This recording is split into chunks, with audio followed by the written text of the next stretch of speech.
Hello friends, in this session I will discuss on the complete syllabus of NTA UGC NET paper code 55. After watching this session, you will get to know the complete syllabus of paper code 55, which topics are there in the official syllabus, which topics you have to study thoroughly. This is brief introduction about me. I am Sangeeta Singh, 8 years of teaching experience, cleared various PSU exams like NTPC, ONGC, MOIL, etc. NET JRF qualified with paper code 55, MBA HR and Finance from Nagpur University, LLB from Faculty of Law, Delhi University. Now let's move to the official syllabus of paper code 55. So this is the official updated syllabus of NTA UGC NET paper code 55.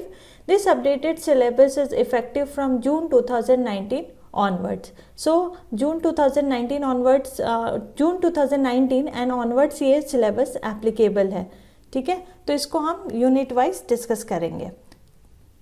तो सबसे पहले तो आपको paper code 55 का full नाम पता होना चाहिए कि ये पेपर कोड 55 का कंप्लीट नेम क्या है, किस नेम से आता है. तो सब्जेक्ट है labour welfare, personal management, industrial relation, labour and social welfare, human resource management, ठीक है. तो ये जो पूरा सब्जेक्ट है paper code 55 is divided into 10 units, ठीक है, comprising of topics from labour welfare, personal management, HRM, IR, labour and social welfare. तो पहला टॉपिक जो है यूनिट 1 जो है वो है principles and practices of management. इसमें हम देखेंगे development of management thought, contributions of Taylor, Fayol, Mayo, Mary Parker Follett and CR Barnard, behavioural approach, system approach, quantitative approach and contingency approach. तो यूनिट 1 जो है वो दो टॉपिक्स में divided है, principles and practices of management and second one is functions of management. Function of management में है planning and decision making, organizing, staffing, directing, controlling and coordinating. So this is unit 1 of paper code 55. अभी जो paper code 55 है इसमें ये जो units है ये टॉपिक ही नहीं है बल्कि ये पूरा एक सब्जेक्ट है. इसमें यूनिट 1 मैनेजमेंट है, सेकंड HRM है, देन OB है. तो ये पूरा एक सब्जेक्ट है जो कि यूनिट्स में डिवाइडेड है. Second unit is human resource management और उसका जो और यूनिट 2 जो दो टॉपिक्स में डिवाइडेड है उसका सेकंड है न्यू ट्रेंड्स इन HRM.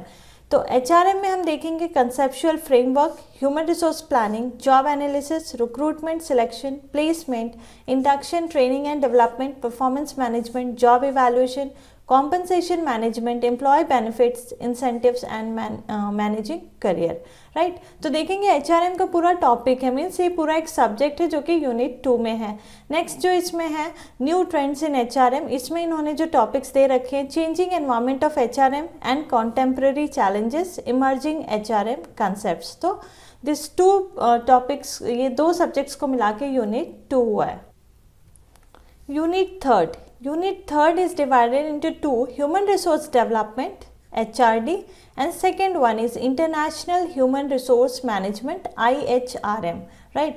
अब HRD में कौन कौन से टॉपिक्स कवर है, concepts, assumptions, values, HRD mechanisms, action research model, HRD culture and climate, HRD interventions, HR accounting and audit, consultant, client relationship, knowledge management, human resource information system. IHRM में जो इनके topics इन्होंने दे रखे हैं organisational context of IHRM and sustainable business, functions of IHRM, cross cultural studies, cultural diversity, transnational organisation, IHRM models. So this is unit 3rd. Unit 4th comprises of topics from organizational behavior. This is also one subject, OB. Concept, scope, nature of human behavior, personality, perception, learning, attitude, motivation, interpersonal behavior, group dynamics, leadership, communication, power and authority, stress, organisational change and development. तो आप देखेंगे organisational behaviour के जो इसमें topics अपने आप में बहुत बड़े बड़े ये चैप्टर्स है. लर्निंग हो गया, मोटिवेशन हो गया, लीडरशिप, जिनमें से क्वेश्चंस आते हैं. Next is unit 5th, industrial relations and trade unions. तो यूनिट 5th में जो है इंडस्ट्रियल रिलेशंस के टॉपिक्स हैं and trade unions. Industrial relation में है concept, scope, evolution, approaches, actors and models, conflict and cooperation, bipartisan, tripartitism, collective bargaining, workers' participation in management, that is WPM, grievance handling and disciplinary action, code of conduct, industrial relation in changing scenario, employers organization. Right. Second, trade union के हम सब topics देखते हैं. Concepts, evolution of trade unions, problems of trade unions in India, recognition of trade union, the trade union act 1926, emerging role of trade unions in India. Unit 6, industrial dispute. Industrial disputes के topics, factors, forms, trends of industrial disputes, prevention and settlement of industrial disputes, role of state and central labor administration, strikes and lockouts, the Industrial Employment Standing Orders Act 1946, the Industrial Dispute Act 1947. तो ये unit 6 है, industrial dispute. Unit 7 is labour legislation, जिसमें labour से related जितने laws हैं वो सारे इसमें इन्होंने दे रखे हैं. तो सबसे पहले तो थेरोटिकल पोर्शन में देखा जाए तो लेबर लेजिस्लेशन के objectives, principles, classification and evolution, international labour organisation ILO, social justice and labour legislation, Indian constitution and labour laws. And then उसके बाद इन्होंने एक्ट्स कवर किए, the factories act 1948, the mines act 1952, the inter state migrant workman regulation of employment and conditions of service act 1979, the contract labour regulation and abolition act 1970, the Building and Other Construction Workers Regulation of Employment and Conditions of Service Act 1996, the Child Labor Prohibition and Regulation Act 1986. तो friends, जो acts दिए हैं उन्हीं में से question आता है. जो नहीं दिया उसके लिए आपको डाउट नहीं रखना है कि ये एक्ट नहीं है. जो मेंशन है वही सिलेबस में है. यूनिट 8 जो है वो वेजेस का है. वेजेस में कंसेप्ट है, types, factors influencing wages, wages theories and wages differentials.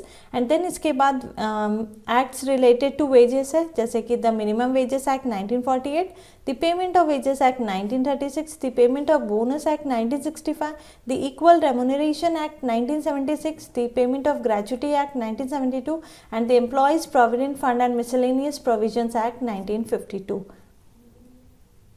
Unit 9 जो है लेबर वेलफेयर और सोशल सिक्योरिटी में डिवाइडेड है. तो लेबर वेलफेयर में इसके concept, scope, types, theories and principles, industrial health and hygiene, industrial accidents and safety, occupational diseases है. And social security में concept and scope of social security, social assistance and social assurance. Unit 10, the last topic of paper code 55. तो ये paper code 55 जो है वो net का paper 2 है. Net exam में आप अपियर होते तो पेपर 2 जो है वो पेपर कोड 55 है. ठीक है, पेपर 1 सभी के लिए कॉमन होता है. लेबर मार्केट है unit 10. Features, demand and supply of labour, nature and composition of Indian labour force, unemployment and under employment, types of labour market, characteristics of Indian labor market, new dynamics of labor market in India, economic systems and labor market, problems of labor in India. तो unit 10 पूरा labour market related इसमें topics दिए हुए हैं. ये complete topic हमारे course में included है, जिसे आप ज्वाइन करके बहुत अच्छे से प्रिपरेशन कर सकते हैं. Thank you for watching this video.